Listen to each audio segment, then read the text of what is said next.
প্রিয় শিক্ষার্থীরা, স্থূল সংকেত এবং আণবিক সংকেত নির্ণয় এটা খুব সহজেই তোমরা নির্ণয় করতে পারবা। তোমরা এই ভিডিওটা পুরোটাই দেখবা এবং এই পুরো ভিডিওটা দেখলে আমি আশা করি এখান থেকে তোমরা যে ধরনের প্রশ্নই আসুক না কেন পরীক্ষায় তোমরা খুব সহজেই অ্যান্সার করতে পারবা। ঠিক আছে, এখানে যে টেকনিক দেওয়া হবে, যেগুলো তোমরা জানো না সেই বিষয়গুলো খুব সুন্দরভাবে এখানে তোমাদের বোঝানোর চেষ্টা করব। অবশ্যই তোমরা পুরো ভিডিওটা দেখবা। তাহলে দেখো, আমি এখানে একটা অঙ্ক লিখেছি স্থূল সংকেত নির্ণয়ের জন্য, যে কোনো যৌগে ক্যালসিয়াম আছে 40%, কার্বন আছে 12%, অক্সিজেন আছে 48%, যৌগের স্থূল সংকেত নির্ণয় করো। তাহলে এই স্থূল সংকেত নির্ণয় করতে গেলে তোমরা কয়েকটা পদ্ধতি অবলম্বন করতে হয়। তো প্রথমে যেটা করতে হবে, এখানে আমাদের দেয়া আছে, তাহলে কি আমাদের দেয়া আছে ক্যালসিয়াম 40%, তারপরে কার্বন 12%, অক্সিজেন 48%। ঠিক আছে, তাহলে ক্যালসিয়াম 40%, কার্বন 12%, অক্সিজেন 48%। এই যে পার্সেন্টগুলো দেওয়া আছে, এই পার্সেন্টগুলোকে, এই শতকরা পরিমাণগুলোকে এই মৌলগুলোর নিজ নিজ পারমাণবিক ভর দ্বারা প্রথমে ভাগ করতে হবে। তাহলে কি করতে হবে, যে যে শতকরা পরিমাণ থাকবে এই শতকরা পরিমাণগুলোকে এই কি করতে হবে, এই মৌলগুলোর নিজ নিজ পারমাণবিক ভর দ্বারা ভাগ করতে হবে। অর্থাৎ শতকরা পরিমাণকে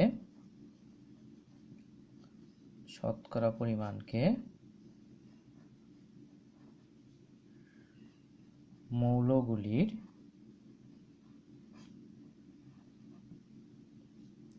নিজ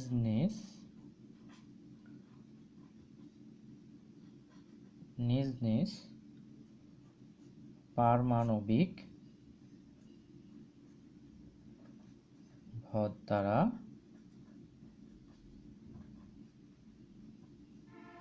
ভাগ করতে হবে। তাহলে ভাগ করে, তাই না? তাহলে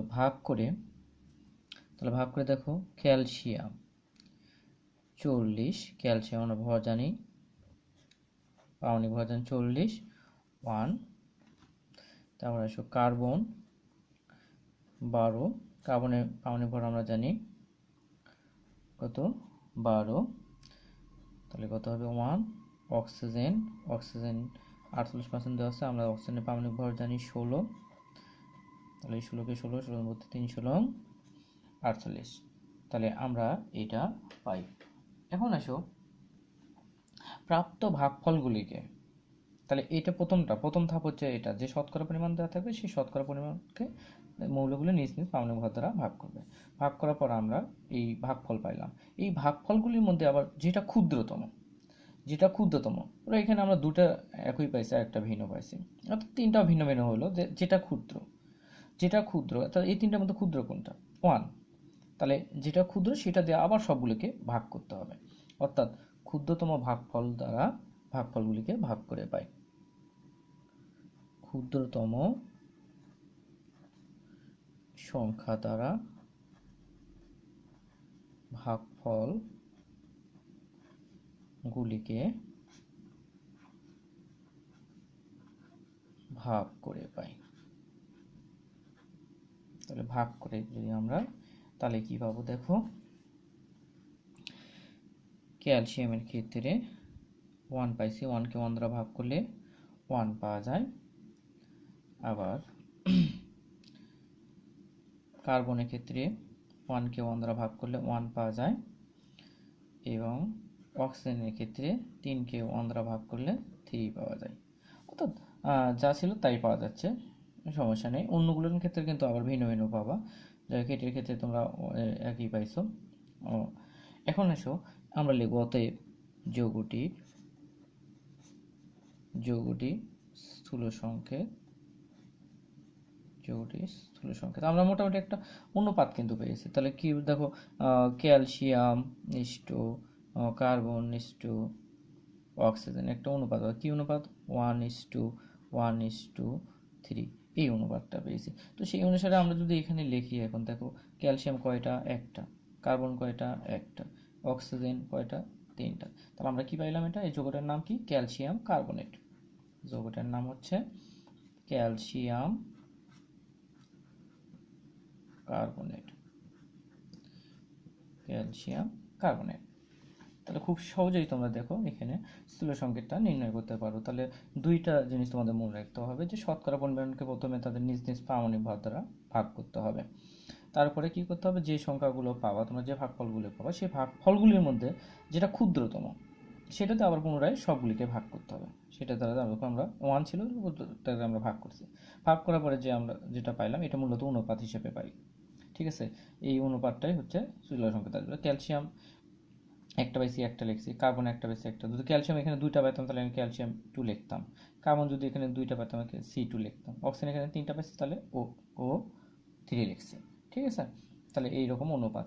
এখন তোমাদের আরেকটা জিনিস বলি, কখনো কখনো তোমরা কি পাবা যে এই যে দেখতেছো এখানে শেষে এসে 1 1 এগুলো পাইছো, পূর্ণ সংখ্যা পাইছো। যদি পূর্ণ সংখ্যা না পাও, এই তিনটার কোনো একটাই যে অনুপাতে 1:1:3 এই কোনো একটা অনুপাতে মনে করো 0.5 আছে, 0.5 আছে, তাহলে তোমাদের যেটা করতে হবে তাকে সবগুলিকে 2 দ্বারা গুণ করতে হবে, অর্থাৎ পূর্ণ সংখ্যা নিতে হবে। ঠিক আছে, অর্থাৎ অনুপাতগুলি সবসময় কি হবে, পূর্ণ সংখ্যা হতে হবে, তাছাড়া কখনোই হবে না।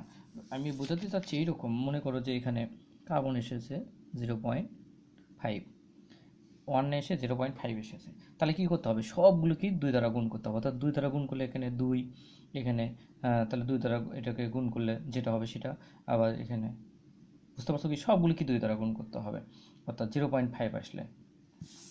আবার 0.25 বা 0.75 যদি আসে কোনো একটা, যে কোনো একটা মৌলের ক্ষেত্রে অনুপাত যদি আসে, তাহলে 4 দিয়ে তাকে গুণ করতে হবে, করে পূর্ণ সংখ্যা নিতে হবে। আবার কোনো ক্ষেত্রে যদি 0.33 বা 0.767 আসে, তাহলে তাকে 3 দিয়ে গুণ করতে হবে। অবশ্যই এই 3টা জিনিস তোমাদের ভালো করে মুখস্থ রাখতে হবে। অনেকেই এটা জানে না। ঠিক আছে, যদি পরীক্ষায় এরকম কোনো থাকে অনুপাত আসে তাহলে তোমরা বিপদে পড়ে যাবা। তাই এটা অবশ্যই প্রিয় শিক্ষার্থীরা তোমরা মনে রাখবা, এটা তোমাদের খুব কাজে দেবে। ঠিক আছে, টিএম করবে তোমরা, টিএম টানা মুখস্থ করবো প্রয়োজনে। ঠিক আছে, টিএমটা কি, টানা মুখস্থ। তো এটা একটা পদ্ধতিতে আমরা শিখলাম। আরও আসো, আরও 2-3টা অঙ্ক করাবো তোমাদের, অবশ্যই এটা ক্লিয়ার করব।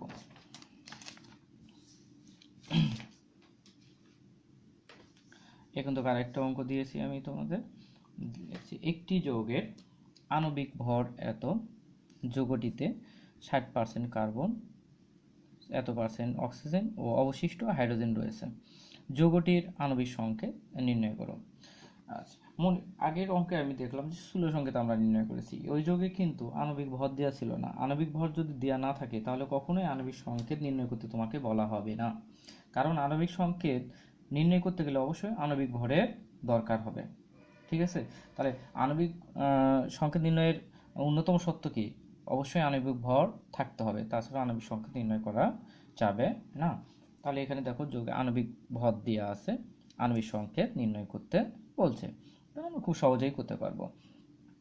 তাহলে পার্সেন্ট দেওয়া আছে, দেখি কার কার পার্সেন্ট দেওয়া আছে, কার্বন দেওয়া আছে, অক্সিজেন দেওয়া আছে, আর একটা অবশিষ্ট হাইড্রোজেনের পার্সেন্ট দেওয়া নাই। তাহলে আমরা কি করবো এটা, তাহলে দেখো কার্বন দিয়ে আছে 60%, আমি লিখলাম।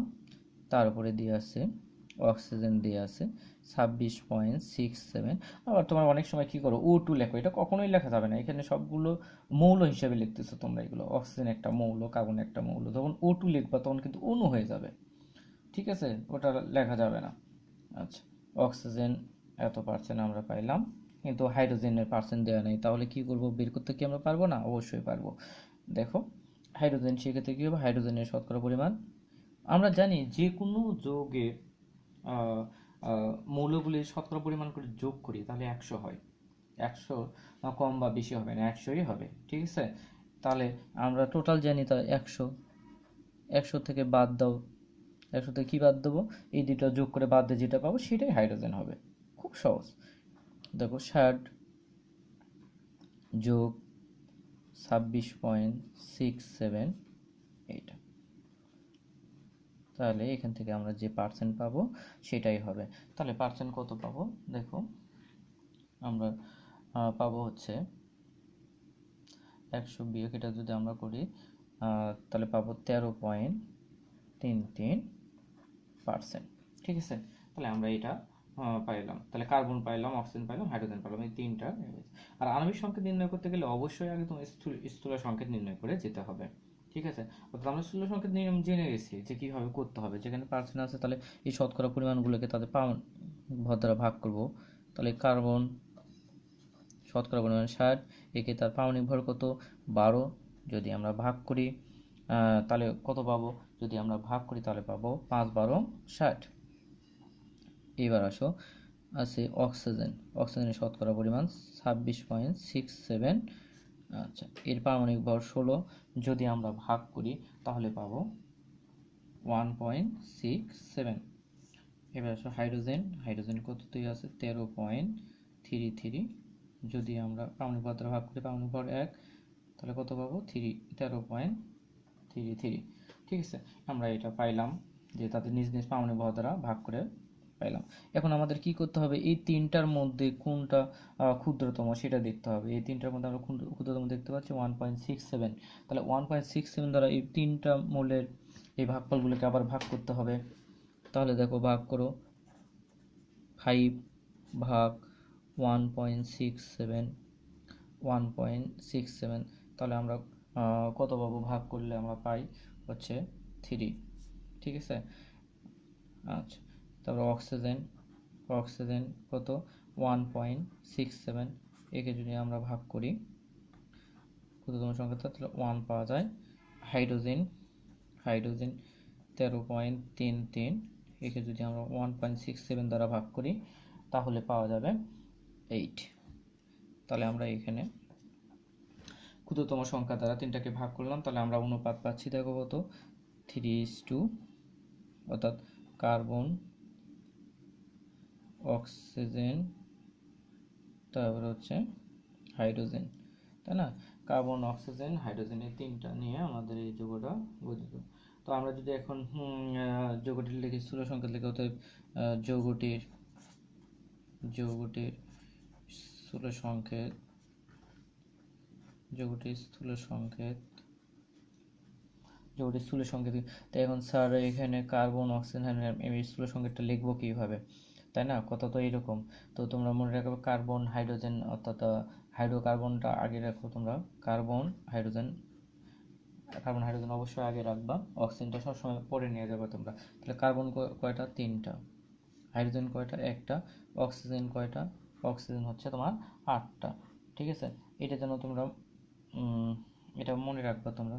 আমাদের কি ভুল হয়ে গেল? হ্যাঁ, ভুল হয়ে গেছে, যে কার্বন হচ্ছে 3টা, হাইড্রোজেন হচ্ছে 8টা, অক্সিজেন 1টা। তাহলে এটা আমাদের স্থূল সংকেত আমরা পাইলাম। এখন আণবিক সংকেত নির্ণয় করব। ঠিক আছে, এখন আণবিক সংকেত নির্ণয় করব। দেখো, আণবিক সংকেত নির্ণয় করার একটা সূত্র হচ্ছে যে প্রশ্ন মতে, দেখো আণবিক সংকেত নির্ণয় করতে গেলে আমাদের যেটা করতে হয় যে আণবিক ভর সমান সরি ধরে নেব আমরা, ধরে নাও তোমরা, ধরে নাও, ধরি যৌগটির আণবিক সংকেত, ধরি যৌগটির আণবিক সংকেত যেটা স্থূল সংকেত আমরা পেয়েছি, সেটাকে আমরা কি করব, যে C3H8ON।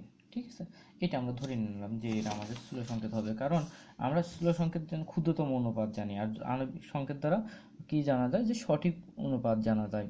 অর্থাৎ ওই যৌগটিতে কয়টি করে কার্বন কয়টি পরমাণু আছে, হাইড্রোজেনের কয়টি পরমাণু আছে, এটা আণবিক সংকেত দ্বারা জানা যায়, স্থূল সংকেত দ্বারা জানা যায় না। স্থূল সংকেত তো আমরা পেয়েছি যে কার্বন 3H8, এটা পাওয়া গেছে, স্থূল সংকেতের ক্ষুদ্রতম অনুপাত পাওয়া গেছে। কিন্তু আণবিক সংকেতে এই একটা যুগে কয়টি কার্বন, কয়টি হাইড্রোজেন, কয়টি অক্সিজেন আছে সেটা জানা যাবে।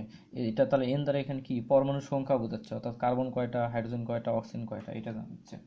তো এখন আসি আমরা প্রশ্ন মতে আমরা বের করব। আচ্ছা, তো আমাদের তো দেয়া আছে আণবিক ভর, তো দেয়া আছে। এখন দেখো এত C3H8 এত এর আণবিক ভর সমান ওই যৌগটার আণবিক ভর কত দিয়ে আছে 60, তাহলে আমরা 60 লিখব। ঠিক আছে, দেখো ভালো করে দেখো, স্থূল সংকেত নির্ণয় করার পর আমরা ধরি যৌগটির আণবিক সংকেত, এটা নিয়েছি স্থূল সংকেত n। এটা প্রশ্ন মতে এটাকে আমরা নিচ্ছি আণবিক ভর সমান 60, যেহেতু যৌগটার আণবিক ভর আছে, অর্থাৎ এটাও আণবিক ভর এটা ভর, তাহলে এটা সমান তো এটা অবশ্যই। এখন আসো বা কার্বনের পারমাণবিক ভর তোমরা জানো 12 গুণন কয়টা কার্বন আছে 3টা, যোগ হাইড্রোজেনের পারমাণবিক ভর 1, ঠিক আছে, গুণন কয়টা হাইড্রোজেন আছে 8টা, যোগ অক্সিজেনের পারমাণবিক ভর 16। ওকে, আচ্ছা এখন দেখো গুণন এনটা এখানে পরমাণুর সংখ্যা 60 বা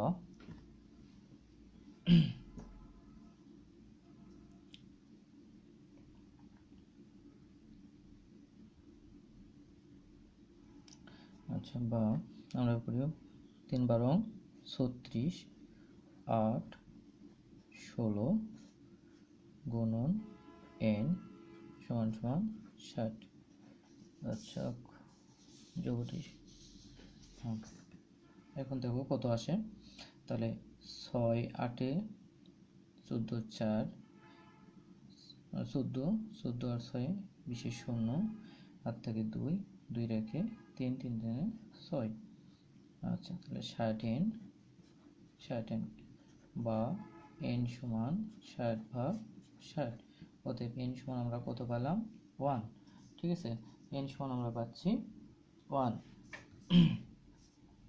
তাহলে অতএব যৌগটির আণবিক সংকেত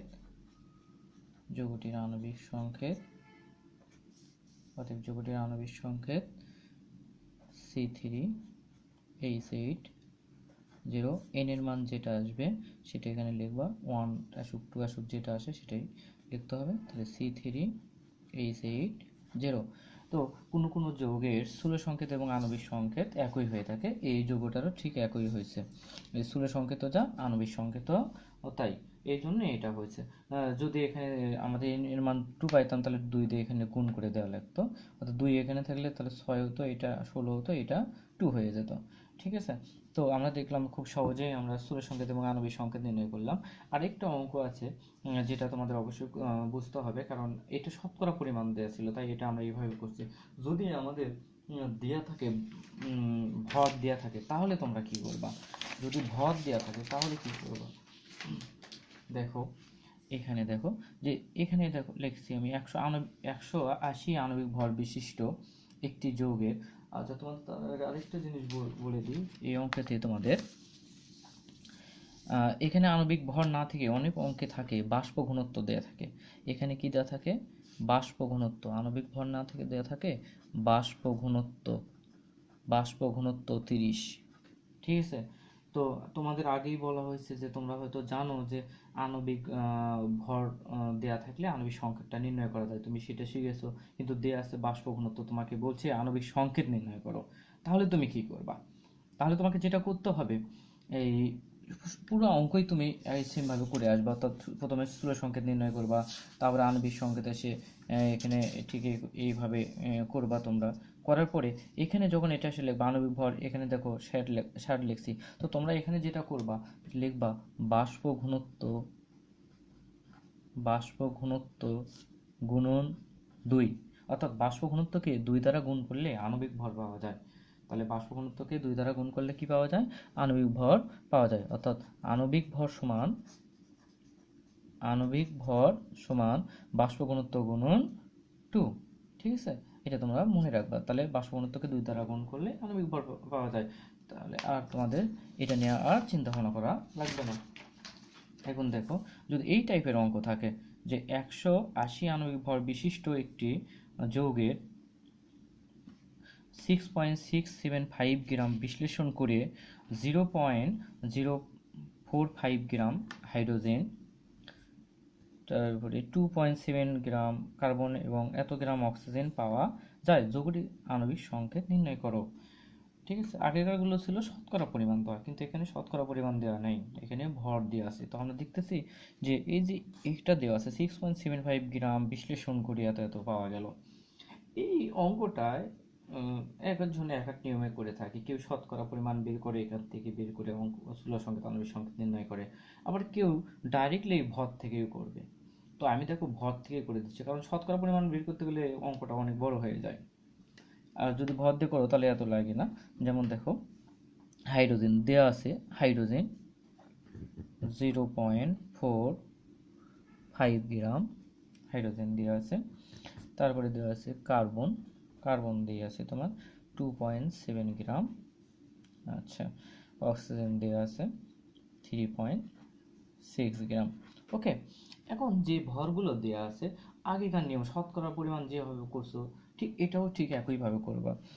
যেমন এগুলোতে গ্রামের জায়গায় কি ছিল, পার্সেন্ট ছিল, আর এখানে শুধু গ্রাম দেওয়া আছে, একই নিয়মে যাওয়া।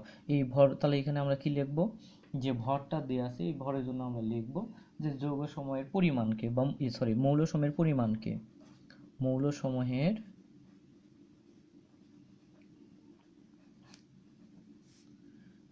পরিমাণকে তাদের নিজ নিজ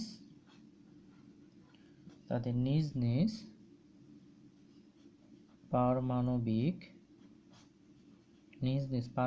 ভর দ্বারা ভাগ করে পাই। আচ্ছা, আগেকার ছিল শতকরা পরিমাণ, তাই আমরা লিখছিলাম মৌল সময়ের শতকরা পরিমাণকে, আর এবার লিখতেছি ভর দেওয়া আছে তাই মৌল সময়ের পরিমাণকে আমরা বলেছি, ওই একই, তাই না? এখন দেখো হাইড্রোজেনের পরিমাণ দেওয়া আছে 0.45, হাইড্রোজেনের পারমাণবিক ভর 1, ভাগ করলে পাই 0.45। আবার কার্বনের পরিমাণ দেওয়া আছে 2.7, কার্বনের পারমাণবিক ভর 12, ভাগ করলে পাওয়া যাবে 0.225। আবার অক্সিজেনের পরিমাণ দেওয়া আছে 3.6, অক্সিজেনের পারমাণবিক ভর তোমরা জানো 16, ভাগ করলে পাওয়া যাবে 0.225। ঠিক আছে, তাহলে এর মধ্যে ক্ষুদ্রতম কোনটা, এই তিনটার মধ্যে ক্ষুদ্রতম কোনটা? দেখো 0.225 অবশ্যই ক্ষুদ্রতম, এটা কিন্তু 0.45, পয়েন্টের পরে 4 আর এর পয়েন্টের পরে 2, অবশ্যই খেয়াল রাখবা কিন্তু। ঠিক আছে, তাহলে 0.225 এটা হচ্ছে ক্ষুদ্রতম। এই ক্ষুদ্রতম দ্বারা আবার তিনটাকে ভাগ করতে হবে, ওই একই নিয়ম। তাহলে ভাগ করো, হাইড্রোজেন 0.45, তাকে ভাগ করতেছে 0.225 দ্বারা যদি আমরা ভাগ করি তাহলে নিশ্চয়ই 2 হবে, বুঝতেই পারছো। কার্বন দ্বারা যদি আমরা এটাকে 0.225 ওকে যদি আমরা 0.225 দ্বারা ভাগ করি তাহলে 1। আবার অক্সিজেনের ক্ষেত্রেও তো আমরা তাই পাচ্ছি, যদি 0.225 দ্বারা ভাগ করি তাহলে 1। তো আমরা অনুপাত পাচ্ছি 2:1:1, 2:1:1 আমরা অনুপাত পাইলাম। তো আমরা লিখতে পারি অতএব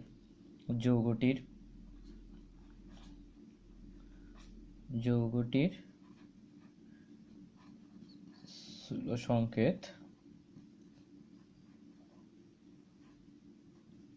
তাহলে যৌগটির স্থূল সংকেত আমরা কি লিখতে পারি, যে কার্বন কয়টা আছে, কার্বন হচ্ছে একটা। আমি আগে বলেছিলাম কার্বন হাইড্রোজেন অক্সিজেন এইরকম যখন থাকবে, কার্বন হাইড্রোজেন অক্সিজেন, তো হাইড্রোকার্বন অনুসারে কার্বন হাইড্রোজেন আগে লিখবো, কার্বন হাইড্রোজেন, তারপরে কি আসবে অক্সিজেন। তো কার্বন কয়টা, কার্বন হচ্ছে একটা, হাইড্রোজেন কয়টা, দুইটা, লিখলাম, এই তো স্থূল সংকেত হয়ে গেল। তাছাড়া তোমরা এলোমেলো তোমাদের হচ্ছে অক্সিজেন আগে লিখবো না হাইড্রোজেন আগে লিখবো, কোনটা কি আগে লিখবো, ঠিক আছে, হাইড্রোকার্বন অনুসারে এইভাবে লিখবো। তুমি CH2 ও আমরা লিখে ফেলাইছি স্থূল সংকেত। এখন আসো আণবিক সংকেত নির্ণয় করব। ধরি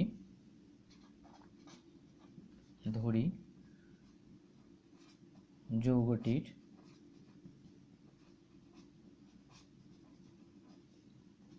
আণবিক সংকেত, CH2ON।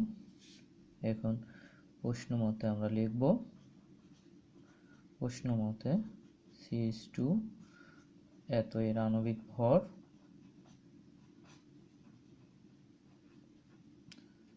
আণবিক ভর কত দেওয়া আছে 180, বা কেন এদের আণবিক ভর বের করি, কার্বন 12 যোগ হাইড্রোজেন 1 গুণন করা, হাইড্রোজেন দেওয়া আছে 2, অক্সিজেন 16 গুণন N, তাহলে 180 বা 12 যোগ 2 যোগ 16 n 180 বা তাহলে 12 2 14 14 14 16 30, তাহলে 30 n 180 বা n সমান আমরা যদি ভাগ করি 30 দ্বারা 30 3 6 আর অতএব n সমান কত 6। অতএব যৌগটির আণবিক সংকেত কি লিখবো এবার দেখো তাহলে CH2O, দেখো n এর জায়গায় কি হবে, n এর জায়গায় 6, তাহলে 6 দিয়ে আমরা যদি গুণ করি কার্বন 6, হাইড্রোজেন 12, অক্সিজেন, এটা কি, এটা হচ্ছে গ্লুকোজ। এর নাম হচ্ছে গ্লুকোজ। তাহলে দেখো এটা স্থূল সংকেত যারা ক্ষুদ্রতম অনুপাত ছিল। আর আণবিক সংকেত দেখো সঠিক অনুপাতটা আমরা পাচ্ছি, যে কার্বন যে কটা আছে, কার্বন আছে 6টা, কিন্তু আণবিক সংকেতে স্থূল সংকেতে ছিল মাত্র একটা। ঠিক আছে, তো প্রিয় শিক্ষার্থীরা, আশা করি তোমরা এটা খুব ভালোভাবে বুঝতে পারছো। এরপর থেকে আর স্থূল সংকেত আণবিক সংকেত নির্ণয়ের ক্ষেত্রে তোমাদের আর কোনো সমস্যা হবে না। সবাই ভালো থেকো।